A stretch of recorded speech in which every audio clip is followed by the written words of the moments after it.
What's up, everyone? This is a bonus podcast, and it is basically showing you what is available to the Patreons. So, there's a hardcore group of individuals that every month they kick down anywhere from $1 to $20 a month, and they really support this podcast. It keeps it going, and I've been trying my best to create extra content behind that paywall. So basically, this is an example of one of the Patreon podcasts that's been available to the patrons. And there's generally, a couple of these a month. I'm trying to do one for every single interview. So basically, anytime I interview someone on this pod, I curate like a playlist and have a couple friends on, whether it's Daniel or Joe or Stu or Kim or someone. We're going to have people on. We're going to go through the playlist. We're going to talk about the podcast and so forth. So this is an example of what you get if you become a 185 Miles South Patreon. And if you're interested, please go to patreon.com/185 Miles South, and you can sign up there. And I hope you enjoy this episode, and I hope that in the future you support the podcast. And much love, and thank you so much to my current Patreons. It is much, much appreciated, the support that you give this podcast. Thank you so much. And here you go. I hope you enjoy this. Let's go! You think I give a clear about what you do? Fuck you! What's up, everyone? We are back on Patreon, and we are talking the Terror podcast that aired this past Wednesday. Helping me out today, got Dan Sant of Over My Dead Body. That's the almost legendary episode 7. I apologize. Yeah. Right. Yep. And then we got the legend. You know him. Episode 1, Joe Rivas. Hello. That's right. So, this was an ambitious project that I took on kind of towards the beginning of COVID, just because I didn't have too much to do. And I wanted to push myself with some like audio editing and do something special for a band that I think is really special. And like when you kind of, they're like current and relevant, but they are also hitting like that legacy status. And I think it's hard sometimes to look at how bands are in like the history of things, like while it's happening. So I'm plucking Terror as like a super, super important band. And that's how I wanted to treat it for like the Terror episode. So they were who I selected to do this for. And I think it was a good choice. And I really enjoyed doing this project, although it took me a shit ton of time. I will tell you that. Well, it was worth it because I listened to it and I thoroughly enjoyed it. I appreciate that. I gotta say that the overall enjoyment was top notch. I learned shit that I had no clue about, and I really, really enjoyed it. Yeah, we've talked. We'll keep this on Terror. Let's talk about like the potential projects like at the end of this episode of possibly touching on this format again. Right. But yeah, No spoilers. I think that I think it was cool. It was ambitious. I learned a lot. I mean, I had to sync all the stuff in because I listened to it all a million times in editing. And it was cool because I got the Nick podcast out of it too. So originally, like I had done Scott's like first half of his story up to Terror, and I did a full Todd podcast. And so my plan was to do like a 15-minute origin story on Nick, and then have it like open up into the Terror story. But me and Nick went about 45 minutes on his origin story, and I just couldn't figure out how to like fit it into this episode. So then what I did with him was I did a second half, like talking about piece by piece and his engineering and stuff. But I think it worked. Yeah, I'm really proud of it, and I hope that the patrons enjoyed it. If you did, let me know. Because like your guys' opinions are the ones that matter. Right. Yeah, so if you liked it, let me know. If not, then I don't ever have to do something like this again because like it was really fucking gnarly. But I think Well, I hate to tell you, people are gonna like it. yeah, we'll see. We'll see. But yeah, and so digging in a little bit to the Terrapod, we created a playlist, and everyone that is listening to this on Patreon knows because it's linked up in the Patreon post. So we're gonna go through this playlist, and yeah, the first song I had to choose it's like I think Todd was mentioning it was kind of like their first fully put together song. There's some debate about what the first Terror song was, but he was saying that this is the one that him and Nick like really connected to. Like after they recorded it, they're driving somewhere and they're listening to it over and over and over again, which is hilarious because the Terror demo is probably like 6 minutes. So it's like very easy to just like, listen to the whole thing on repeat. 59 seconds, yeah. Yeah, but I feel that and I connect to like that love of creating something because I've had songs in my past like that where it's like in my car, like right when it's like it's brand spanking new, you play it and then you just play it and play it and play it and play it and listen to it like 10 or 15 times. And I think that that's the most pure thing ever about being a songwriter and a musician, because if you don't love your own shit, why would you ever expect anyone else to like find merit in it? And I have a really funny example of that. So I remember, Daniel, you definitely remember the band The Damage Done? Yep. Okay. So like they were around for a while and put out a couple 7-inches and stuff. And Kyle ran, Rival Records. That was then Rivalry Records. And when they finally like, they were going to break up, and I was asking Kyle, and I was like, cause Kyle was a singer. And I was like, so why are you guys breaking up? And he's like, I just can't pretend anymore that I like these songs. I was like, oh shit. Like that's like the realest reason I've ever heard for a band breakup. Like, oh, you were pretending the whole time that you thought these songs were good? Like, but you wanted us all to buy your records and sing the songs? Like that sounds a little, something's up here, But I appreciate his honesty at the end. Anyway, I've always tried to not do that. And if I don't love my own shit, I'm not going to put it out there, And, yeah, so I sincerely love my bands. And I love both your guys' bands. So what's up? How do you feel about that? Yeah, I listen to Dog stuff or Out of Trust stuff every now and then and get stoked. Like, fuck, we really did good on that song. And, when Todd's talking about that part, I think Nick mentions it too. But, as a musician, you can connect with that kind of thing and just go, yeah, man, that's fucking awesome. Yeah. Daniel, you got any songs you really connect to in your catalog? Yeah, there's a few. I don't think any time that song will ever sound better than the first 5 plays in the car on the way home. Oh, yeah. Oh, my God. It's going to sound best ever then. Can you hear the Jets in my background? Yeah. I was going to say, is somebody skateboarding next to you? No, it's from the fucking, it's the Air Force Base, right? Maybe. Miramar, Daniel? Yeah. Yeah. Yeah. They usually run on Wednesdays, but they're doing Monday tonight, apparently. So, sorry.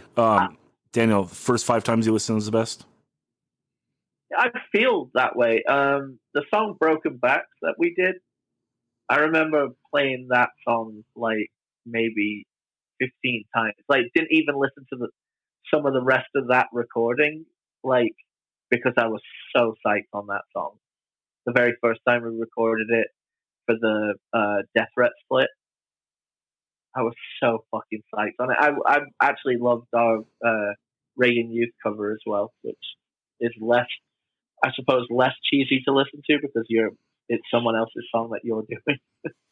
I don't think it's not cheesy at all. That's what I'm saying. That's what I'm trying to get over here is like the idea that like persisted for a long time that loving your own songs and listening to your own band or even wearing your own band's shirt is cheesy is total bullshit.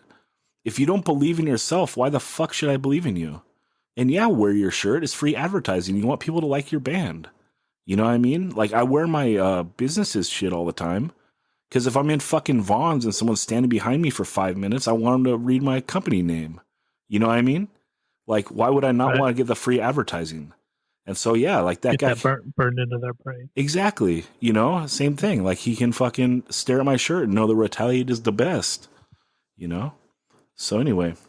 But yeah, so Joe, I kind of blew it, and we're gonna talk about the episode first and then go into the song. So we should actually do this pod kind of following your notes, since you are the one that took notes. So do you want to go into the song, or do you want to do your notes on the pod first?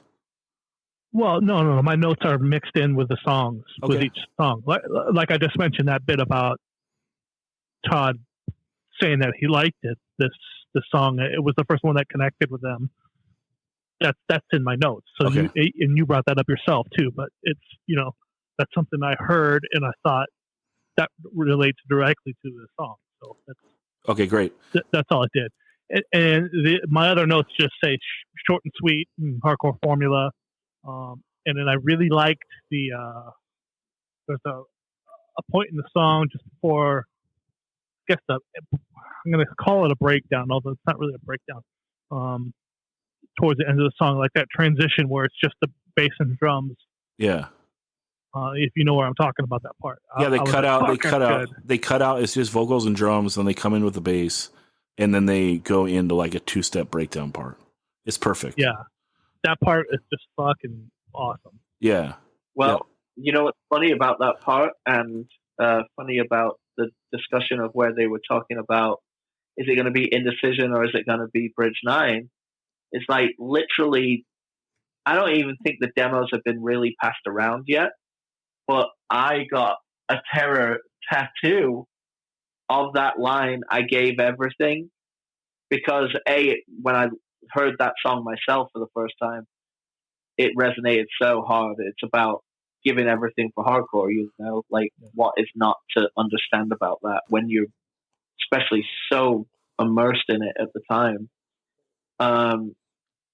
And so that was the thing. I was joking with Todd, because Todd and I were very friendly at the time, and I was joking with him, like, I'm getting this Terror tattoo, so you have to sign the Indecision. And he was like, yeah. And up until that point, I think they all were like, yeah, signed, like, they were going to sign to Indecision. And then at the last minute, they didn't. And I'm like, I've got this tattoo, which I'm still psyched on having, because this song is incredible. And you did give everything. You compromised your morals and let In Control get drunk on country club liquor in your house. Yep. So that's right. And I gave everything. I gave some real estate on my arm to a Terror tattoo before anyone really even heard that song. That's Plus, sick. A pre-demo Terror tattoo. That rules. Yeah. It's you know what though? That the impact of the demo is talked about quite well on the pod. Like they discussed that people were really feeling it and stuff, but it was a sea change. Not like a sea change, because straight ahead, fast, aggressive hardcore was the one of the flavors of the day, but nothing quite captured the zeitgeist so quickly as the Terror demo. Yeah. So and I think we talk about this in the pod as well, but if you would just step back a couple years, Terror and Buried Alive, Carry On and Buried Alive, even though being sonically kind of similar in that they're fast and aggressive, have breakdowns, and both hardcore bands, they're in somewhat adjacent scenes.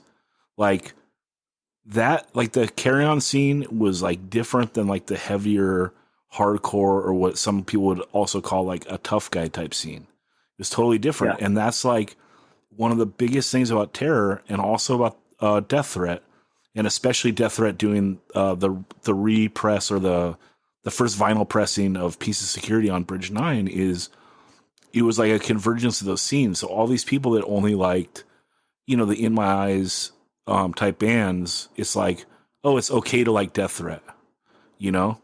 And same with Terror. It's like them merging that together. There was a lot of people that like didn't touch that other kind of hardcore. I mean, I did All Out War and Buried Alive in Oxnard. There was fucking 30, 40 people there. You know what I mean? Like it was just a different scene. And I really think that Terror and Death Threat brought them together.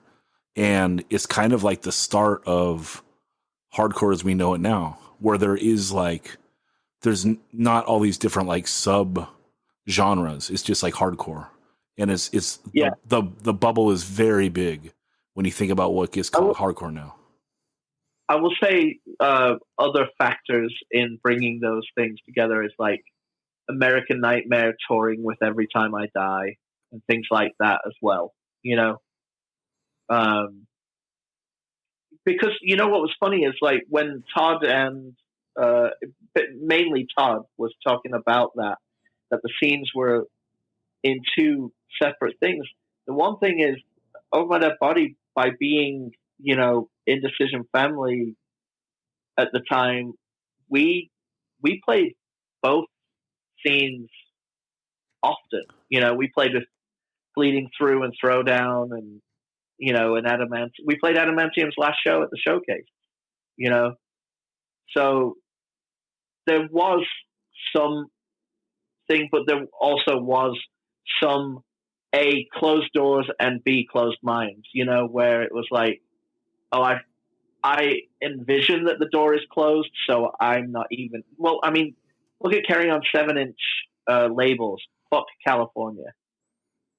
Yeah, you know, stupid. Fuck California was because all the big bands in California at the time were kind of metallic, Hatebreed-ish bands, and you know, the more youth crewy stuff wasn't getting an equal share of the kids. Yeah, agreed. But that was dumb though, because our scene was like great. But yeah, I mean, my point is that like everyone's ready for the Terror demo, right? And it's like everyone likes it. It's like a universally liked piece of music, no matter who you are. Right. You know, for a multitude of reasons, everybody was primed to accept that. Yeah, and they're huge out the gate. And this is your time to say, Daniel, that Over My Dead Body played the first show, even though you're not on the flyer. Yeah. Yeah. Now when you told me that, you made me question it like crazy, but I'm absolutely positive we played that show. Yeah, I'm sure you did. And Joe, that night, you were helping me press the covers for In Control Plays the Hits. And that's why we missed Terror. But we went to the show afterwards. Right. So, which is the Pat's Warehouse show where Dave Dogg and Robert were having the brawl to end it all in the parking lot. I can't remember, but that story is the greatest. I think I told it on a podcast. Just hearing Daniel say Dave Dogg is fucking amazing. Yeah, that was one of the greatest stories of all time, because like Dave Dogg like basically punked Robert for a pizza, and then Robert felt really bad about himself, and so he went back to the van and got a baseball bat, and he was like chasing Dave Dogg around with a baseball bat, like around the parking lot and shit. And then Dave Dogg finally realized, he was like, this is just Robert chasing me. Like, I'll fuck him up even if he has a bat, you know? And then he just stopped and he's like, what are you going to do, Batman? What are you going to do, Batman? And then finally Robert just fucking dropped the bat and ran. So I remember just asking you, like, at the time, like, who are these? I knew Robert, obviously, but I'm like, who is this guy and what is going on? I was like so confused. And then when you told me his name, or Ryan told me his name was Dave Dogg, I'm like, oh my God. Yeah. Now I'm sold. It's just one of those just shake your head at people like, oh my God, damn it. Dave Dogg rules. But yeah, and R.I.P. Robert Martinez. A fucking tragedy. But yeah, okay, so that is the song Life and Death off the Terror demo. Everyone go listen to it. It is in the playlist. And then we will move on to the first Terror LP, Lowest of the Low. And like I chose Life and Death because I was on the demo and it's one of my favorite songs. It would have been hard to choose 2 songs off Lowest of the Low. But I chose Nothing to Me. I fucking love this song. I think it's perfect. Just the way it comes in. Dun, dun, dun, dun, dun. Very like Madball bouncy. And then go into the verse of just like the open strumming and then like keep the same like notes going, but with like the speed picking. Fucking brilliant. The triplet picking. Yeah, it's so brilliant. And then, and it's like Todd can choose how truncated he wants to make the song or not. Like, for instance, Life and Death, I think is just like verse, bridge. Seconds. Yeah, it's like verse, bridge, breakdown, and then like a quick little end on it. But this one, he could have easily done the same thing of like intro, verse, like, and then that intro, outro thing. But like to put it, but he did a second verse, and I love that. Yeah. Like there's just like diddle, diddle, diddle, and it's like back into the second verse, like same shit. It's just like fuck yeah, dude, keep it going. This song rips. You have put on this like playlist of what we're going to touch on. I think my favorite 3 Terror songs are the ones right out the gate, 1, 2, and 3. Like I'm so psyched, and it's interesting that you talk about the bounce because this is like kind of Hold It Down has come out and this is like a kind of testament of Todd being such a fan of that. Also, not to discount the fact that Nick and Scott, had such a, they would discuss these songs. So yeah, Todd may well have written them and come up with all the parts and everything. But I think like they were formed as a band of them talking. Like maybe the reason there is a second verse on that is that Scott's like, no, I've got more lyrics and I want it to come back in and then we'll build it to the breakdown. Yeah, the energy is so good. We just want to keep this going. It's such a riff. Could be anything because that's one of the other things that like I preach on this pod sometimes is it doesn't matter if you're like the least, like you give the least input to the band. Like let's just say no disrespect to bass players, but like let's just say you're the bass player and you're not a songwriter. You're just there to play your instrument. Like you're still backing every song. You're putting your name on it. Yeah. So even if like you're not the songwriter, you're still stamping your name on it. That you're saying like this is a dope song, right? Because like if you think like your name's attached to it, if that song sucks. Like you had your time to speak up and be like, hey, maybe we should like cut a minute off that song or whatever. You know what I mean? Like you're still vouching for it. So it's just that every member in a band is important. And that's kind of, I think, what you're getting at, Daniel, is that like even if Todd wrote it, it's still got to go through the Nick filter. It's got to go through the Vogel filter. Right. Yeah. And that's why you have a band. Go ahead. They had such a mission statement that the way the band was formed, it was like Scott's like, I'm only coming back to sing in a band if it is this, and this, and all boxes get ticked on this demo and on this first LP, like beyond ticked, you know what I mean? Right. And the lyrics to this are so great. Like, build your image. Is there substance inside? I never have, never will. All that shit means nothing to me. Like, just smashing, like, the fashion. Todd talked about it, that they were, like, kind of going at fashion core and stripping it down to real hardcore. But yeah, fake people stuff. Yeah. So it's so good. Yeah, this song rips. And then next on this record that I chose is obviously Push It Away, which is like, it's hardcore, but like there's still hit songs, right? And this is a legitimate hardcore classic now, and I love like, sometimes we talk about how the second Madball record, Demonstrating My Style, is like an underrated positive hardcore classic, because actually if you like look at the lyrics on the record, like they're very positive. This song is pretty positive. Like it's just keeping the bullshit away from you, like push it away. And it's like, that's a very cool spin on like saying something like this, I think. Just absolutely brilliant. And the song is great. It's just high energy, mid tempo, and then Bouncy chorus. yeah, bouncy chorus, and then like the mosh part of the end is huge, and then to pick it up back to like same riff but mid tempo. It's Terror in this era. They're not going for the huge breakdowns. In fact, they're just like always just trying to keep the songs like as high energy as possible. They're not doing like a big slow mosh or anything. It's like everything is just based on keeping the energy going, it seems. And the other thing I wanted to say that I took from listening to these first 3 tracks, one of the things that makes Vogel a great singer, which is like the opposite of what I do, my approach, is he really lets the song breathe. Like there's like parts of like he just like won't sing on a part of the verse kind of because he's like setting up the chorus. It's a really cool, unique style that comes off really confident and just like confident in how dope the song is that you don't feel like you need to put lyrics over every second of it. Right. I think that's rad. Well, these riffs are so fucking good. You've got to hear them without something on them as well.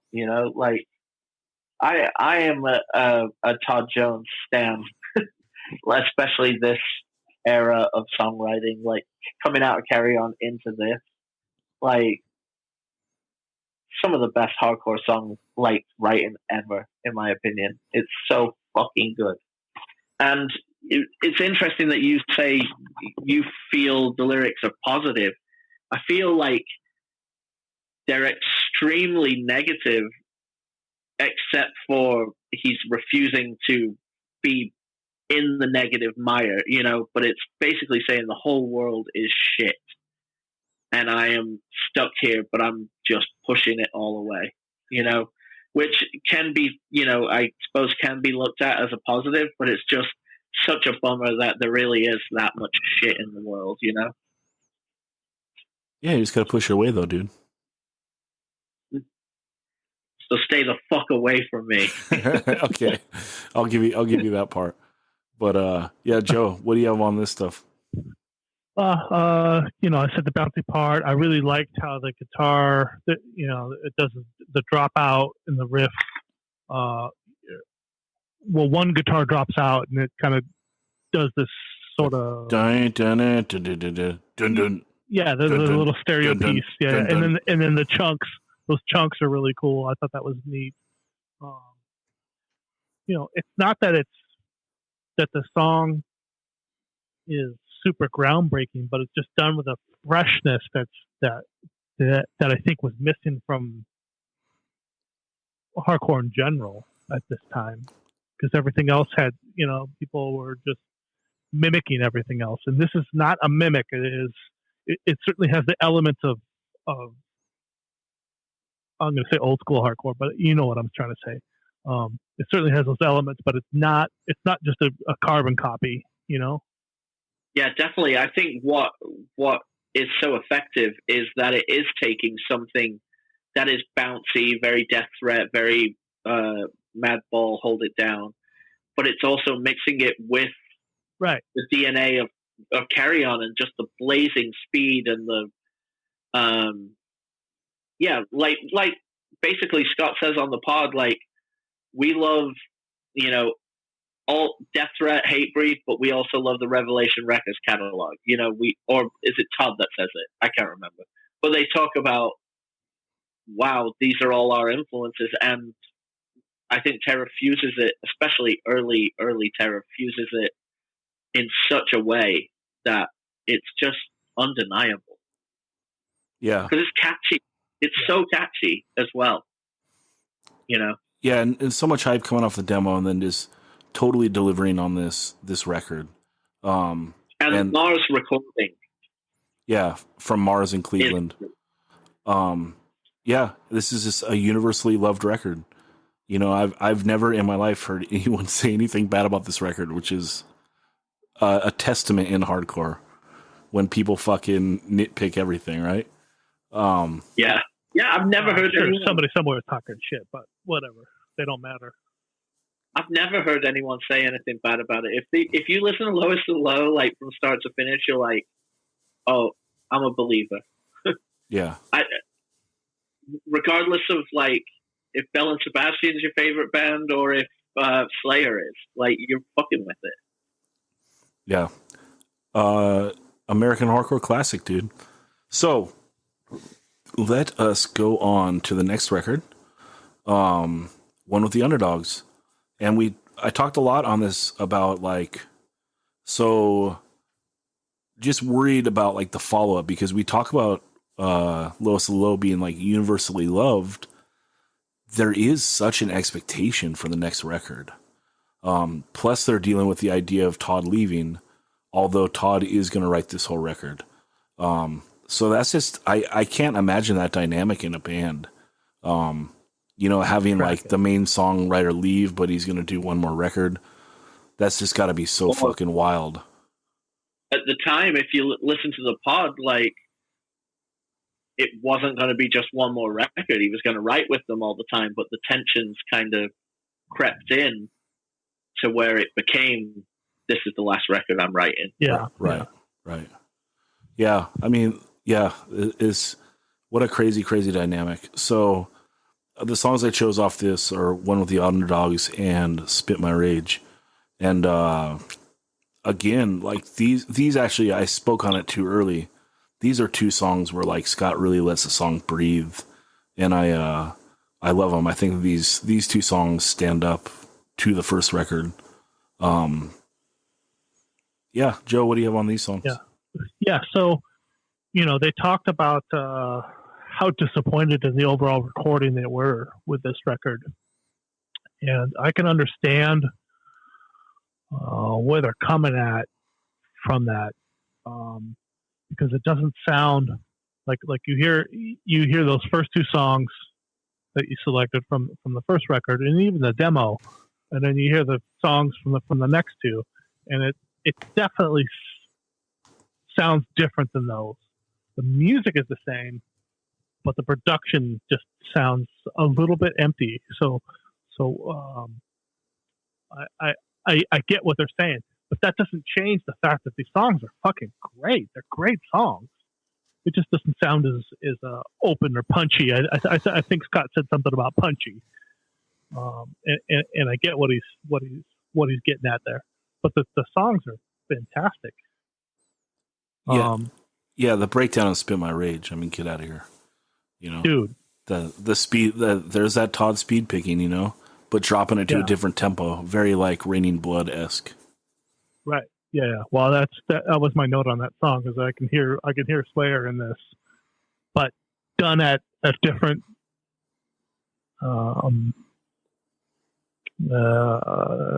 tempo is not the right word, but you know what I'm saying. Like, there's a different feeling to it. It definitely, the attack is different. Yeah. Than some hardcore band that just ripped off Slayer riffs, which is a bunch of them that we know of. Well, yeah, and this is different. And that's kind of what you're saying when you were a little tongue-tied earlier, trying to like say like this is like it's classic hardcore, but you're trying to not like call it generic because it's not. And I think that like trying to explain like what makes Terror and especially this era so great is that basically like you have a band, the combination of Todd and Vogel, like the experience plus like Todd just being like a super fan and a sponge. And, at this point, he's been in a hardcore a fair amount of time. It's like they are pulling from so many different inspirations, right? Like they're pulling from like a wider range of influences than most bands, but then also able to like fully hone it in. Yeah. Like there's even Cannibal Corpse bits in there. Maybe not this particular song, but you know what I'm saying. It's like Todd draws all that and then makes it his own and then presents it in this fucking awesome package of these songs. Right. Yeah. I mean, it really is like a modern take on like such a litany of influences. Yeah. So yeah, it's absolutely great. Daniel, what do you have on this stuff? I think it's really interesting to hear about how they thought the record was so thin, and then when I've gone back and listened to this after them describing how bad they feel the music was recorded and mixed, and I fully agree with them. And Vogel saying that the vocals kind of save it. He sounds amazing on this record. He sounds so fucking good that he's up against Ezek and Jamie Hatebreed, and he houses them on that song. And the vocals are turned up so loud to somewhat, I don't know if it's to mask that they don't like the way the things sound, but it just comes across as this like absolute force. But the songs have hooks. And what was interesting was hearing Scott talk about how much he hated the artwork, because I hated the original artwork. I didn't get it. I was a guy like bound in a basement, like as an and I just didn't like the graphic approach to it at the time. And it was really interesting hearing that. I also do remember when this came out, or when like I had been given like the music early to like listen to see what I thought, that I didn't catch all the songs like I did in Lowest of the Low. Well, basically all the piecemeal Terror releases up until that point, where each song, like there was no filler. Do you know what I mean?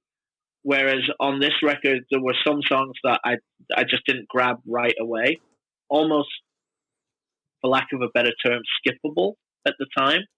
But going back, it's a really, really fucking amazing, solid record, like throughout. But I do feel, especially after they speak on it, that the recording sounds a bit thin compared to what you get from Terror when you see them live, and how thick and like strong their output is. Yeah, I just to speak to that again, just a bit. You would think like, well, how did they let this get out if they weren't happy with it? But sometimes you just gotta fucking be done with the project and just let it go. But I would think that this is certainly a record that they could revisit and, get the masters and give them to Paul and say, hey, to Paul Miner, and see if they couldn't get something better out of it. I think they have. I think you're listening actually to the remastered stuff. So. Oh, really? Yeah, I think so. I'm 90% sure. Plus, so there's an even worse version out there? Well, and ironically, Joe, Paul engineered this. So.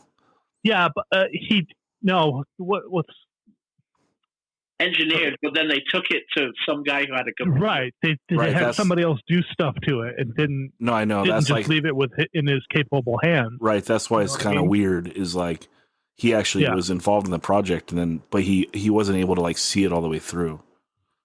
Yeah. So I don't know who they had remaster it, but I'm pretty sure because like they remastered all this stuff, right, Daniel? So the Spotify stuff would be the updated. I'm not I would sure. think. Okay. I'm not sure. Maybe I'm totally wrong. Well, I don't think really necessarily a remaster. I mean a remix of the original. Yeah, if you had the original, that's what I'm talking about. Yeah, if you had the original shit, who knows? Who knows? It's because that one dude in the LA area who had a computer. Yeah. Regarding the artwork, that movie Saw came out in 2003, and this is like 2004, I think.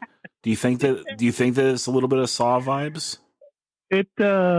I just looked at it because I didn't see the artwork till just now. So I looked at it. I'm all, hey, that's the God Money. A little bit of that vibe too, huh? Plus, he's got the same haircut looks like as that Rick. to me. Yeah. Yeah. Anyway, it also looks like their newly added member, Rich Thurston.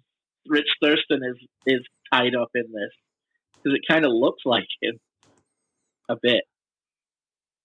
I mean, that he's a big dude, and I can't, yeah, he shaved his head, I think, right? I can't really Yeah, he remember. shaved his head at a beard. Yeah. Yeah. The songs are great. I can see what they're saying about the recording. It still sounds better than a lot of other crappy hardcore that I've heard from this time. So Sure. it still sounds great, but I get what they're saying that it just wasn't 100% what they were hoping for. Yeah, for sure. Now moving on to the next record, Always the Hard Way. This is pretty interesting because Nick takes up the reins as like the main songwriter. But I like that he was. That was really. It's crazy, right?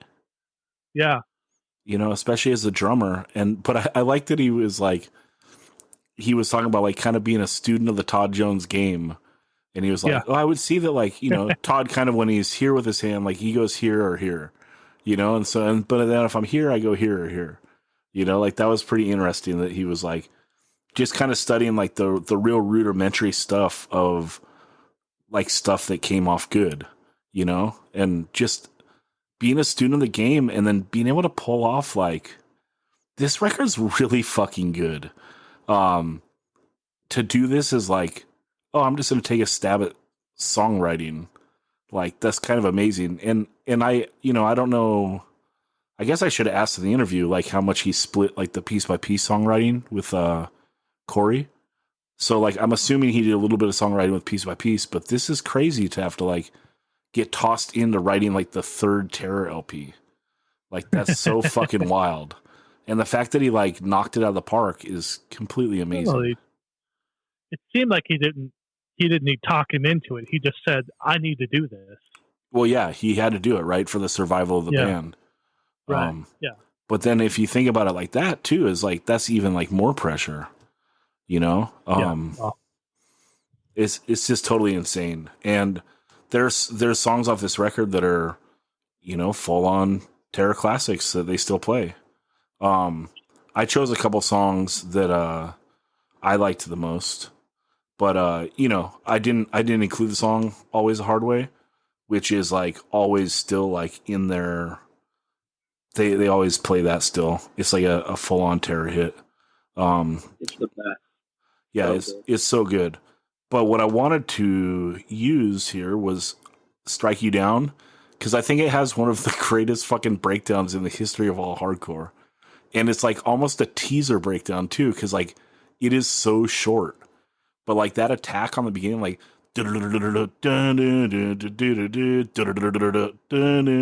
whatever it is, like with like doing the double kick on like the beginning of the riff, like oh my god, it's so good. I wish it went 4 times as long, but it's like I just like I respect when people like write something super fucking dope and then don't milk it, because like if I wrote something that dope, I'm fucking milking it, Right. No doubt. But like they're just in and out, like, oh, we wrote a sick end of the song and we're out. What's up? Love it. And then I loved Nick talking about like having Eddie from Leeway come in and do this part and being like taking it on more as like, I'm not just doing a guest spot. I'm in and out. I don't really care. Like the fact that he like really connected with the song, like the lyrics really meant something to him, and he like came in and like did his best. And it's a fucking great part. And to have like a legit hardcore legend like that come in and like bless you with like a guest spot like that, that's fucking awesome. So yeah, Joe, what do you have on this stuff? Well, I just, the recording sounds like the first record again. Well, not exactly like it, but it has that fullness to it that I think that they expected. I don't think that they suffer losing Todd at all. It's different than Todd, but definitely not a suffer. That song "Strike You Down" was fucking badass. Like you said, the double kick is fucking awesome. Well, hey, check that out. That's nice. I appreciate that in hardcore when it's done sparingly, Yeah. because that sounds good that way. Otherwise, you're a metal band. You know, Yeah, if it's because through the whole fucking song. right, because you're doing it. You're you know. doing it because using this tool makes this song better. It's not like a Yeah. guy dick waving, like check out what I Yeah. can do. You know, it's literally right. here's a tool to make this part better. Yeah. And then the other song, "So Close to Defeat," I could definitely hear, you know, when Nick was talking about that. How would Todd do this? I can definitely hear that in this song more than the other one, more than "Strike You Down." But definitely in this song. But there's just a slight difference in the way that he played it. Well, he didn't play it on the record. Whoever, I can't remember what guitarist this was. Carl was playing it. Carl. And I think Yeah, Carl was actually the bass player, but the best guitarist in the band. Right. Yeah, I got something about that in a second. But it's the way Todd would play the riff, except there's a little skip in it. That's I don't know how to explain that, but there's a slight variation, so it makes it their own. They're this new. The new tear. I don't know how to say that without being cliche, but I really like it, especially the "So Close to Defeat." That was my favorite song out of all of these. Oh, rad! That rules. I really dug that song. Yeah, I love this stuff. I think it's their hardest, like meanest sounding stuff. And maybe because you're taking a step back, like how I was saying in the beginning, it's like Terror was just full on like energy. And then now it's like with it's a different group of people crafting the song. Right. They can go into like that breakdown on "Strike You Down," you know, like that is a hard fucking part. So I don't know. Daniel, what do you think about this stuff? I mean, it's Terror. I'm a fan, but you know what? I like Eddie Leeway's voice on this more than I like it on any of the Leeway stuff. Like, and that's not saying that I don't like the Leeway stuff. He just, the way he sounds here, like, you know, coming out the other end of you know, kind of like a Tough Life. It sounds so good. He's not like kind of warbling too high on it. It just sounds fantastic. But you know, such a great record. Like Test My Convictions, Last of the Diehards, Always the Hard Way, Smash Through You. Like all of those are fucking great. So it was, you know, hard to settle for the two songs, but the two ones that you gave us, like, to comment on, I mean, they're unfuckwithable. Like, the recording is great. His voice sounds great. Unimaginatic. You know, exactly. It's like, the way I would sum up a perfect Terror song is like if you had Noodles and Smells on the same track. No, for real, like, sorry, Terror. I think this is so amazing that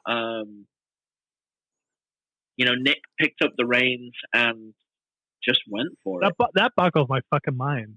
I also think that they're right about they're right about Always the Hard Way, and they're right about One with the Underdogs. If they just cut maybe like get it down to 11 songs or 12 songs, like it even probably increases the just goatness of these records. And I agree with Scott, like finding like such a classic album cover, it's very, very, very iconic. Using something from, you know, post-Renaissance, like painting, like to echo Best Wishes or to echo the Warzone 7-inch version that has the George Stubbs lion eating the horse picture on it. Like it marries really well with a certain brand of hardcore, I feel. Yeah, this record's fucking brutal, dude. You could say it's the soundtrack to Noodles trying to stage dive and just biting it into the fucking barrier. You know? So, but yeah, this record is fucking great.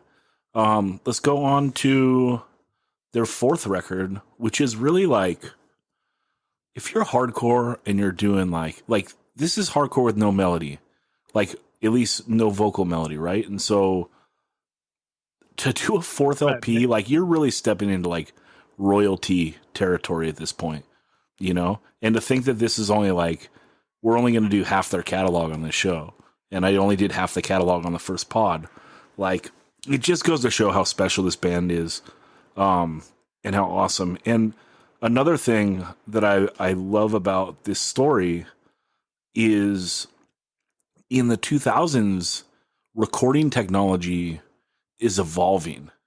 And it's such an interesting time because, like, when Terror does their demo, they're recording in Nick's folks' house. Like, they had this studio, like, built out in the side room. And Nick is recording on a tape. So, like, he's still, like, recording onto the reels and, like, the old way. And by this record, Nick talks about they went into the studio and they hadn't even jammed any of these songs together. Like, he literally wrote everything, like, in his computer. And so if you just think about how much things have evolved now between the 2002 and then this record comes out in 2008, that's insane, the technological advances in 6 years. You know, like this record couldn't exist without that because like their touring schedule was so gnarly. And so that's like the way that they wrote this record.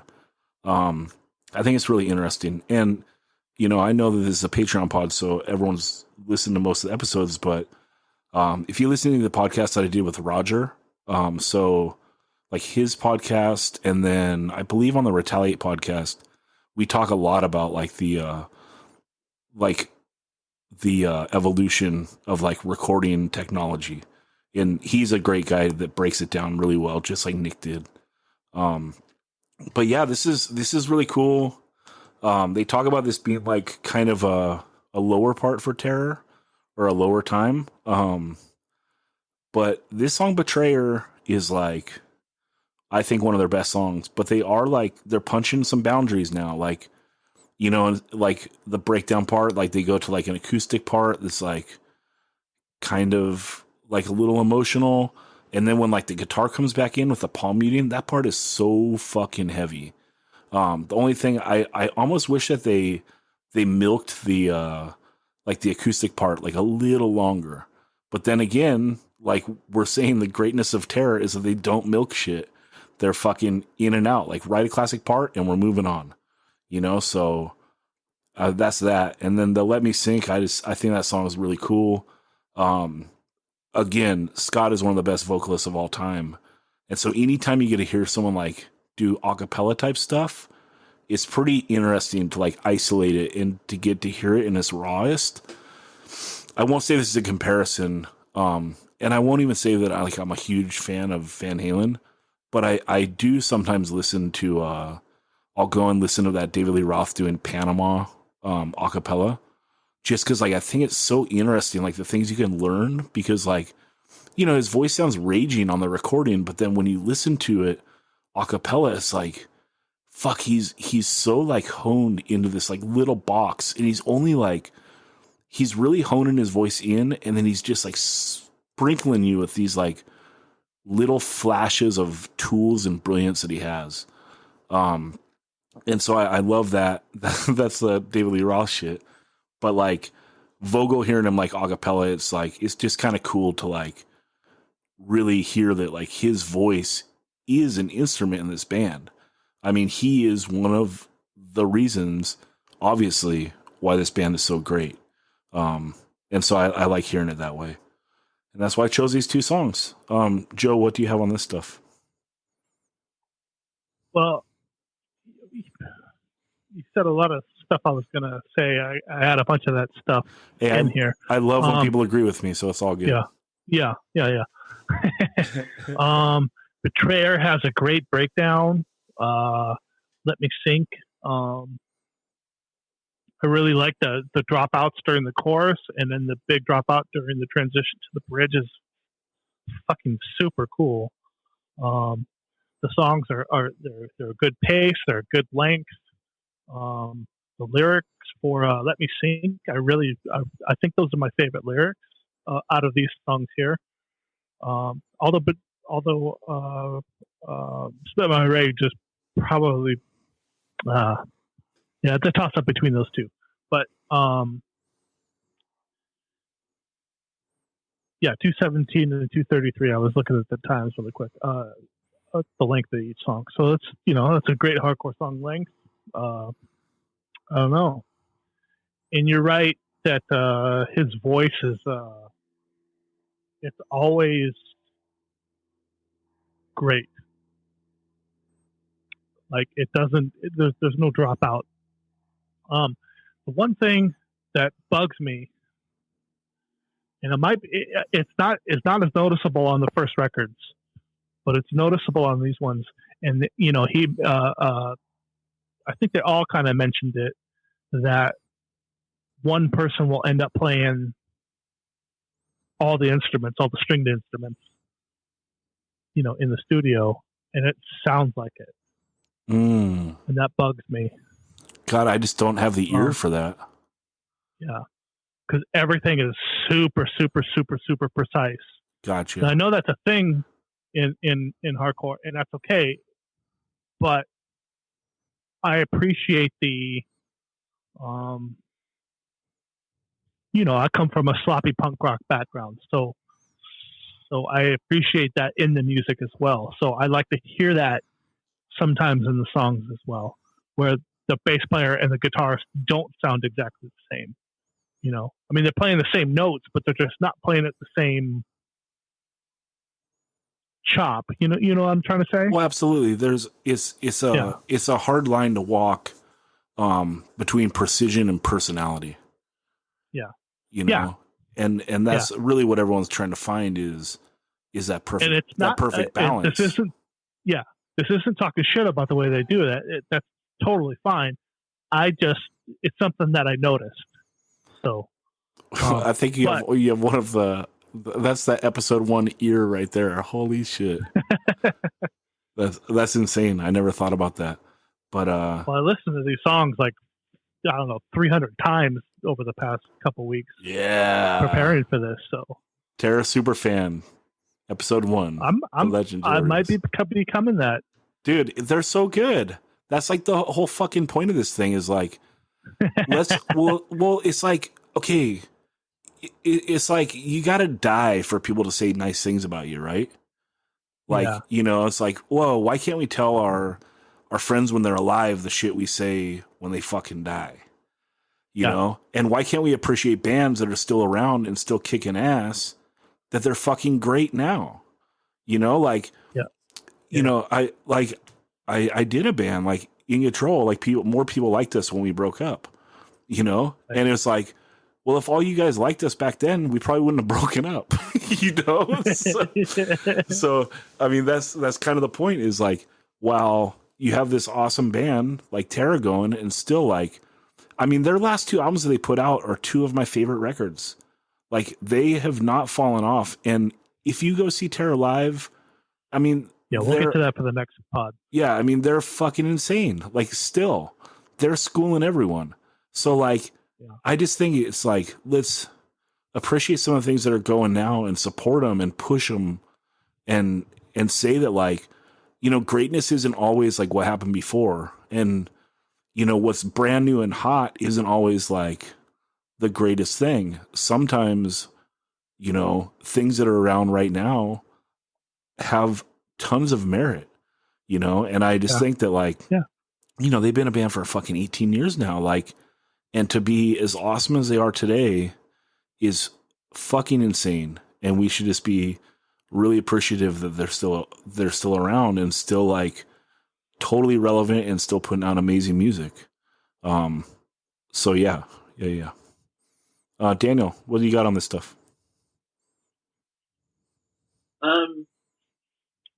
What I find interesting is, like so Nick says that he approached this record in a very formulaic way, like, let's build the perfect hardcore record on my computer, while on tour, with Scott kind of giving him direction, sending him a riff from this song or a part from this song, or even just a vibe from something else, being like, I want something like this in a song, so then Nick takes it back to his mobile lab and kind of does it. And the song Betrayer is like, probably they listen to Integrity like 4 or 5 drives in a row, and Nick just posted up in the hotel room and just did an Integrity worship song almost, like all of that clean guitar with the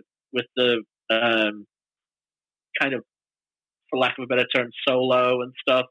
It's so like Integ, and then it comes in hard as shit, just like that. But it's a Terror version of it. It's not like just paint by numbers Integrity. It's the same way that Unbroken loved Integrity and then did their own version of Integrity. Absolutely.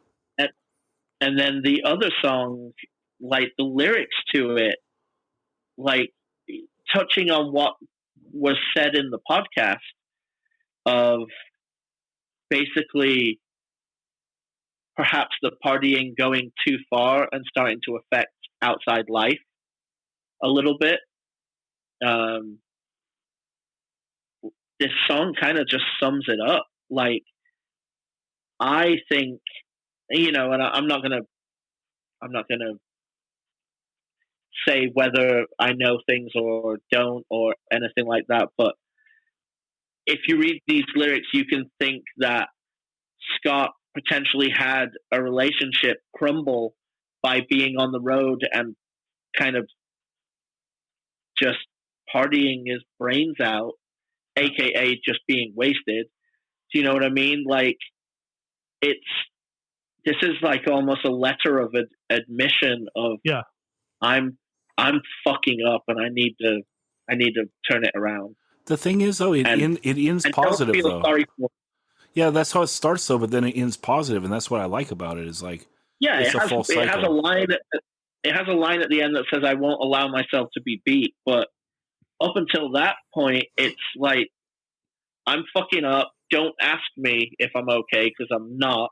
And just leave me be. I'm just gonna fucking sink to the bottom. And then at the very end, he just says, "You know what? It's time to make a change." Essentially, Yeah. with one line, which is really awesome, and a ray of light through it. But it's a heavy song, like sonically and lyrically. Yeah. And I think it's beautifully written for within the parameters of what a Terror song would be. Do you know what I mean? Like how straightforward and aggressive the lyrics kind of have to be to match the sound. I think it is showing a level of vulnerability that you don't see very much in their songs, and I think it's one of his finest lyrical moments for sure. Yeah, I agree, and that's why I plucked it out. that's why I liked it. Yeah. I mean, I think that this is one of his lyrical gems. Yeah, I mean, I think harder songs and harder songwriters and stuff, when they do show some vulnerability and stuff, it can be really like, it can really let you into their world even a little bit more than you would from wanting to, break down walls for a lot of the other things, like the way the music and the lyrics match your aggression at the world. But when they show this, open the heart a little bit, it allows you to, I think it sets a great example for a lot of people that would be listening to this kind of music that are very hard people, that it shows like you can check in with yourself and you can process your own feelings and stuff. And I think that's fantastic. yeah, and it's brilliant in the lyrics, the way that, like, he's saying, like, don't ask me if I'm okay, just let me sink. But then you actually take it as it's him opening up. you know, because like the initial lyrics are basically like, I'm completely shut off, go fuck yourself, you know? Yeah. But it is like, by saying that stuff in the way he does, it is like showing a vulnerability, which he touches on in the rest of the lyrics. That's why, like, Yeah, you without know, doubt. yeah, it's a good standout. Well, I think the duality of that is what makes it so good. This is a letter to you to let me get this off my chest without you actually asking me about it, because I'm not ready to talk about it yet. You know, don't ask me if I'm okay. Let me think. But here, I'm actually telling you about it. Yeah. Do you know what I mean? Yeah, and someone that like can be introspective and knows that like I gotta work on myself. Like I know what I gotta do. I just gotta fucking do it. I gotta put one foot in front of the other, you know? But Yeah, but no one can do it for me. Definitely. But I think the let me think part, that the song, like if I'm really going to psychoanalyze it, I think the don't ask me if I'm okay, let me think, I haven't hit bottom yet. I haven't hit the point where I need to turn it around. So just let me figure this out myself. I know I'm wallowing in my own misery, and when I hit, you know, basically when it comes to the end of the song, I won't let this beat me. You know, like I've hit bottom and now it's time to raise up. You know. That is the kind of shit you Patreons deserve. What's up, motherfuckers? You know? Yeah, love it. Love it. Yeah, so that's the first 4 Terror records. And I'm gonna do a part 2 in the next couple weeks, and it'll air in a couple months because it takes me a long time to put these together. But yeah, so there will be a part 2 coming out sometime. And then do you guys have anything else to touch on with the Terror stuff before we talk about potential other projects in this format? How do you feel about the artwork For the Damned and the Shamed? Yeah. Is very of the time. Yeah. I think that's a good way of putting it. Because it is when you actually look at the art and stuff, it's cool, but it does have a late 2000s like kind of where lots of bands were in that kind of frame. Yeah, it's kind of like you're doing the flash art with a twist. Yeah, the nouveau neo-traditional Right. tattoo art. Yeah. Yeah, so it's cool. But I don't think it's classic or anything like that. But I mean, it's I don't know, an average record cover. Yeah, for a above average record. Yeah, I mean, I would say that. Where do you rank this record in the Terror records, Daniel?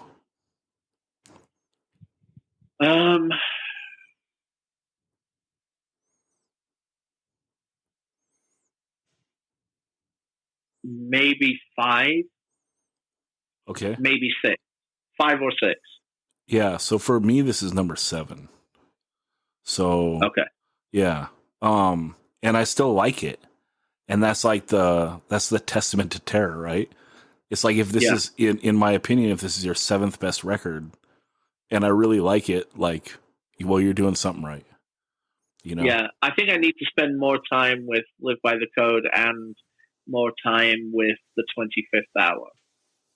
Yes. I like the 25th Hour a lot, and I like Total Retaliation a lot. I like the first song off that is just top 10 Terror song, you know? Yeah, unbelievable. We'll get into all that on the next one. Yeah, and then we can do maybe we'll do a Terror ranking too. We'll see. That just, I don't know. I don't like the idea, because I feel weird like saying this is like my second to least favorite Terror record, right? Because like it seems like you're lowballing it when I really like it. It just is a testament to how great some of the stuff Great, is. everything else is, yeah. Yeah, you know. So we should do a Super 7 of Terror songs.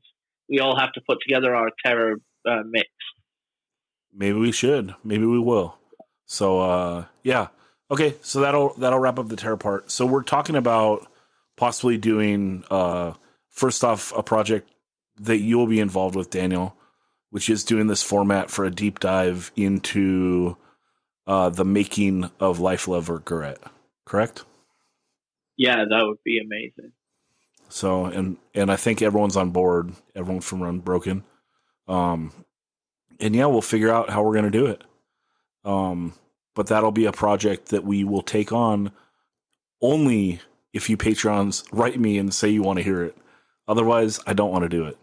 It just takes too much fucking time. Yeah, and then same, because Joe, a project we've been kicking around, is doing the same thing, like a deep dive on the making of What Happens Next by Ill Repute. Ill Repute. Yep. So that's another one that we're kicking around. So I got them all bought. They're all bought in for that. So yeah. So everyone's bought in. Again, Patrons, let us know if that's something you're interested in. If you are, we will do it. As a Patreon, I will tell you that this was very listenable. And what's kind of interesting and kind of a bummer, but whatever, is that kind of members of Terror kind of usurped this amazing project by putting out like info, but I don't think things were covered in even their own pods as well as they were covered on this Terror project, you know. So the validity of you putting this together and asking the right questions and coming outside of their camp to see what, you know, kind of things we would be interested in.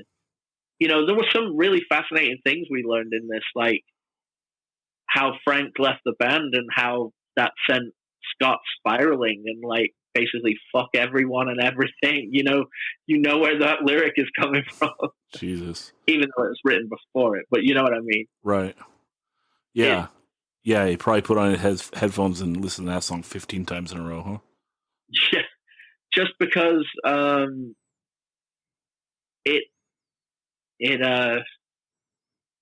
you know, that is a big thing. You got this steam engine just going down the tracks and then someone puts dynamite on them, you know? You're like, fuck, we're back to square one again. Yeah. But Martin stepped in and fucking, I can't think of Terror without him, but when I think of Terror, I see Martin on stage, you know?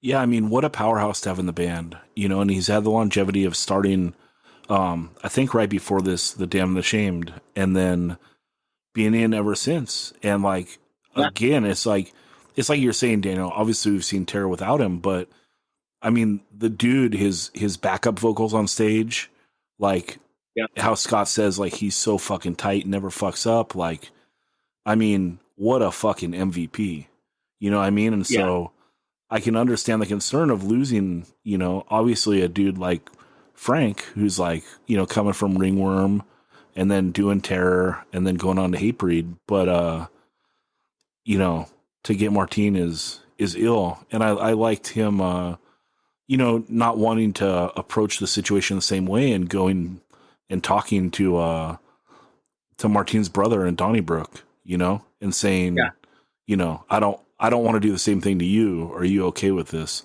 And then having like his full support. Like that was a nice piece. It's class. Yeah, definitely. And what was somewhat like, now you can laugh in hindsight, what was amusing was that Martin was breaking it to Scott that Frank wasn't in the band. You know, like that's the first wild. Scott. That was crazy. Yeah, that was wild. Yeah. Very telenovela.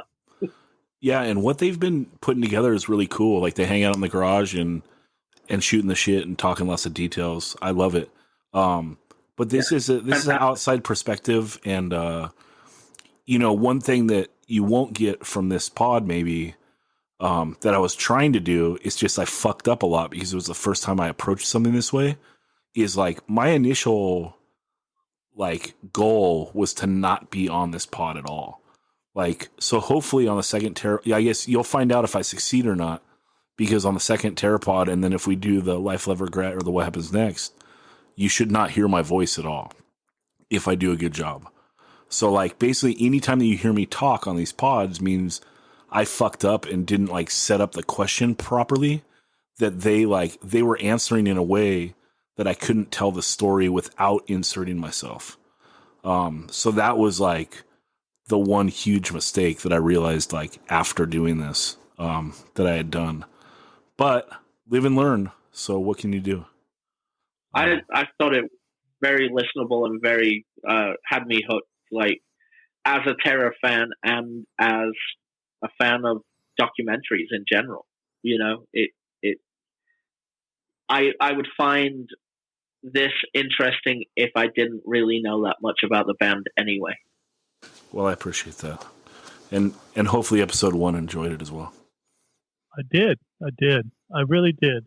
You knocked it out of the park with this. I like the format. I don't think it's a bad thing that your voice is in there. You know, I mean, that's kind of, it helps lead the person, the layman like myself, down the, you know, through the path of where it's going. I appreciate it for one, but you know, your idea is great too, to have your voice removed completely and just let them tell the whole story. Right. If I set it up a little better, they will. It's just like, I don't know. It's just, this wasn't, it was mapped out to the most my fucking simpleton brain could like map something out. And so of course you learn lessons after you do it. Like, you know, I would ask a question like, so you guys recorded Lois Low at Mars Studio in Cleveland. And then all 3 guys that asked would be like, yeah, we went there and like did this and that. And it's like, fuck, I can't take myself out now. Like, why didn't I just ask, like, where did you record this record? Like, it's okay. I don't know. Yeah. It's like, I don't need to be dropping facts. Like, I can just let them drop the facts. That was like where I fucked up. So, but yeah, I mean, I don't think it kills the podcast. I'm just saying like, those are little things where I'm going to learn from this. And hopefully the next time you get like an experience where you get to hear 185 Miles South, your favorite fucking podcast, but you don't even have to listen to me. Like, how good is that? Jesus. You know, be fucking awesome. I'll pay a monthly fee for that. Me too. All right. But, yeah, everyone, thanks so much for supporting the podcast. It is much appreciated. I hope you guys enjoyed this. I keep trying to push the boundaries, just because I love you guys, you know? I appreciate the patrons. You guys are the reason why this pod is still going. I'm not lying when I say that. Like, literally, if I was, I would not lose money for a year. Like, period. You know? And so the pod breaks even pretty close. And that is what it is. It's much appreciated. I appreciate you guys, and gals to a person. And, thanks so much for the support. And again, all your feedback is always welcome. You can hit me up through the Patreon, or you can email me 185milessouth@gmail.com, or hit me up through social media. The Gmail is always best just because you can get a little more long form, and it's a place where like it's easy for me to come back to. If you hit me up through Instagram or something, like shit just gets like kind of washed to the bottom. Yeah, it gets washed to the bottom. So I respond to everything, but also that's harder for me to type on the, on my phone. I'd rather just like email you back if you want like a nice long response. But yeah, appreciate everything, and send us questions for future podcasts, all that shit. Yeah, love you all. Thank you very much, and we'll talk to you pretty soon. What you got something to say, Joe? No, I said go. Oh, go.